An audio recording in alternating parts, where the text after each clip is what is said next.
ABP நாடு நேயர்களுக்கு ஏபிபியின் தமிழ் வணக்கம். 2026 சட்டமன்ற தேர்தல் நிறைவடைந்த நிலையில் ஆட்சி அமைப்பதில் தற்பொழுது சிக்கல் ஏற்பட்டிருக்கிறது.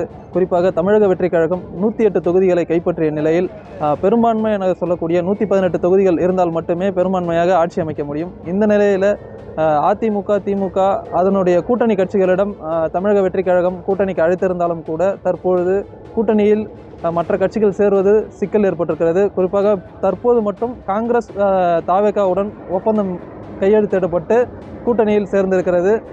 இருந்தாலும் கூட நேற்றைய தினம் அதிமுக பொதுச் செயலாளர் எடப்பாடி பழனிசாமி தலைமையில் ஆலோசனை கூட்டம் நடைபெற்றது. அந்த கூட்டத்தில் 2 தரப்பாக பிளவுபட்டு தாவேகாவுடன் கூட்டணி வைக்கலாம் என சி.வி. சண்முகம் தரப்பும், அதேபோல் எடப்பாடி பழனிசாமி திமுகவுடன் கூட்டணி வைக்கலாம் என ஒரு தகவல் வெளியாகியிருந்தது. இந்த நிலையில் சி.வி. சண்முகம் தனது ஆதரவாளர்களான 30 எம்எல்ஏக்களுடன் புதுச்சேரியில் உள்ள தனியார் சொகுசு விடுதியில் குடியேறியிருக்கிறார். இந்த நிலையில் தாவேகாவுடன் கூட்டணி வைப்பதற்கு குறித்து சி.வி. சண்முகம் தொடர்ந்து ஆலோசித்து வருகிறார்.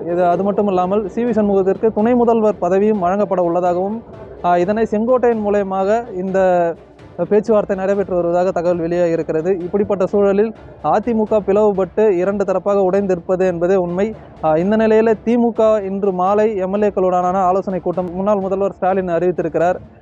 இந்த சூழலில் அரசியல் களம் என்பது இதுவரை இல்லாத அளவிற்கு தொங்கு சபையாக மாறியிருக்கிறது.